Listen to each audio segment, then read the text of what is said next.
রাজধানীর হাজারীবাগে চামড়ার গুদামে আগুন লেগেছে। ফায়ার সার্ভিসের 11টি ইউনিটের 2.5 ঘন্টার চেষ্টায় বিকেল 4:45 তা নিয়ন্ত্রণে আসে। আগুন নেভাতে সহায়তা করেছে সেনাবাহিনী ও বিজিবি। ফায়ার সার্ভিস জানায় ভবনটিতে অগ্নি নিরাপত্তা ব্যবস্থা ছিল না। কয়েকবার নোটিশ দেওয়া হয়েছিল। তদন্তের পর ক্ষয়ক্ষতি ও আগুনের সূত্রপাত সম্পর্কে জানা যাবে। ফায়ার সার্ভিসের অপারেশন অ্যান্ড মেইনটেন্যান্স শাখার পরিচালক লেফটেন্যান্ট কর্নেল তাজুল ইসলাম জানান, পানির সংকট, ভেতরে দাহ্য বস্তু, সরু রাস্তা, উৎসুক জনতার ভিড়ের কারণে দমকল কর্মীরা সক্ষমতার পুরোপুরি কাজে লাগাতে পারেনি। তবে হতাহতের কোনো খবর নেই। দুপুর 2:15টার দিকে হাজারীবাগের 7তলা ভবনটির 5ম তলায় আগুন লাগে, যা পরে 6 ও 7ম তলায় ছড়িয়ে যায়। প্রথমে 2টি ইউনিট কাজ শুরু করলেও পরে তা বেড়ে দাঁড়ায় 11 ইউনিটে। আগুন লাগা ভবনটিতে প্লাস্টিক, লেদার সহ দাহ্য বস্তুর কারখানা ছিল। এছাড়াও এই ভবনে রয়েছে চামড়া ও জুতার দোকান। এর আগেও 2023 সালে ও 2014 সালে এই ভবনে আগুনের ঘটনা ঘটে। আপনারা জানেন, এটা আউটরিগার যখন সেট আপ হয়, এই সেট আপের জায়গা এবং যে ল্যাডারটা উপরে উঠবে, উঠার কোনো স্কোপ নাই। এই কারণে এই বড় বড় স্পেশাল গাড়িগুলো এখানে ডিপ্লয় করা যায় না। পুরা বিল্ডিংই তো একটা গাফিলতি। যদি ফায়ার সেফটি প্ল্যান না থাকে, এটাই তো একটা বড় গাফিলতি। এবং কোনো গাফিলতিতে মানে অগ্নিকাণ্ড ঘটেছে কিনা এটা দেখতে হবে আর। হাজারীবাগে গোডাউনের আগুনের সবশেষ খবর জানাতে আমাদের সাথে যোগ দিচ্ছে সহকর্মী বুদ্ধদেব কুণ্ডু। আমরা জানি যে প্রায় 2.5 ঘন্টা চেষ্টার পরে আগুন নিয়ন্ত্রণে এসেছে। এখন সেখানে কি অবস্থা, আমাদেরকে সবশেষ খবর জানান।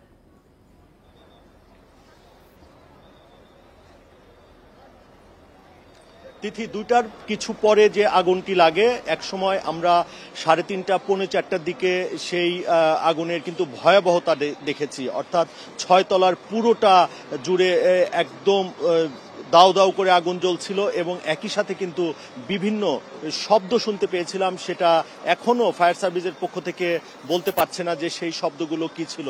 হতে পারে সেটা গ্যাস সিলিন্ডার বিস্ফোরণ, হতে পারে যে কারখানাগুলো, আপনি জানেন যে বহুতল এ ভবনটিতে প্রায় শতাধিক বিভিন্ন ধরনের কারখানা ছিল।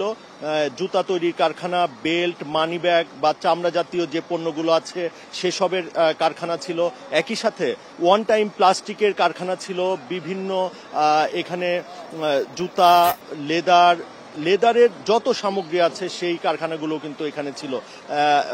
ফায়ার সার্ভিসের পক্ষ থেকে যেমনটি বলা হচ্ছিল যে এই একই ভবনে এর আগেও 2বার আগুন লাগে, অর্থাৎ এটা 3য়বারের মতো আগুন লাগার ঘটনা। এবং তারা কিন্তু এক বাক্যে বলছেন যে এই ভবনটিতে কোনো ধরনের অগ্নি নির্বাপন ব্যবস্থা ছিল না এবং ঝুঁকিপূর্ণ ছিল। আগে এটা ফায়ার সার্ভিস থেকে ঘোষণা করা হয়। ক্ষয়ক্ষতির পরিমাণ সম্পর্কে কি কিছু জানা গেছে?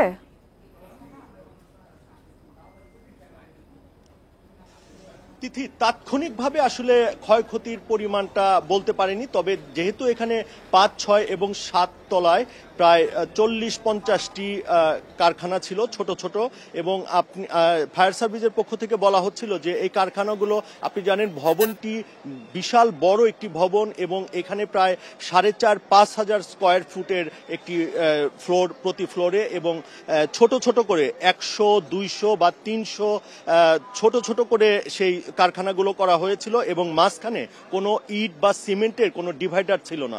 এখানে দাহ্য যে পদার্থগুলো, কাঠ, বাঁশ, এগুলো দিয়ে কিন্তু সেখানে দেয়াল তৈরি করা হয়েছিল বলে ফায়ার সার্ভিস জানিয়েছে।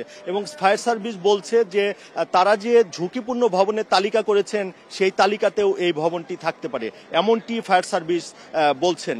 তবে তারা আরেকটি কথা বলছেন যে তাদের যে অত্যাধুনিক যে যন্ত্রপাতিগুলো ছিল ফায়ার সার্ভিসের, আমরা এর আগেও দেখিয়েছিলাম, এখানে প্রায় 162 মিটারের ক্রেন ছিল যেটা বহুতল ভবন বা উঁচু জায়গাতে সেই আগুন নির্বাপনের কাজে ব্যবহৃত হয়। কিন্তু সেই আধুনিক কোনো যন্ত্রপাতি কিন্তু তারা ব্যবহার করতে পারেনি।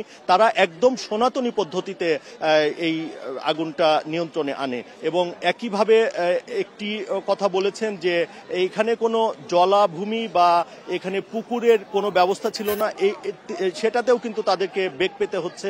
পানির একটি স্বল্পতা ছিল বলে তারা জানিয়েছেন। একই সময়ে তারা তারা কিন্তু ওয়াসা থেকে আপনার পানি নিয়ে এসেছে, সেনাবাহিনী তাদের একটি বড় গাড়িতে করে সেই আগুন নিয়ন্ত্রণের জন্য পানিরও ব্যবস্থা করেছে।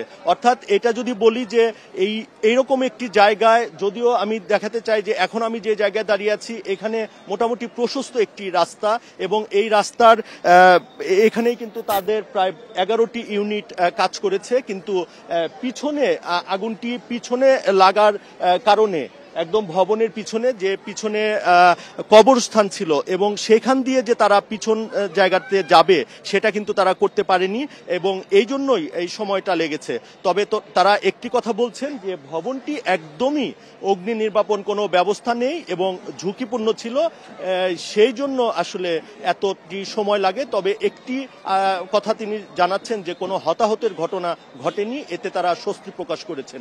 এবং আগুন লাগার কিছুক্ষণ পরেই মূল যে ভবনটি সেই গেট দিয়ে 100 থেকে 120 জন কারখানা শ্রমিককে তারা বের করতে আনতে সক্ষম হয়েছেন বলে ফায়ার সার্ভিস আমাদের জানিয়েছেন।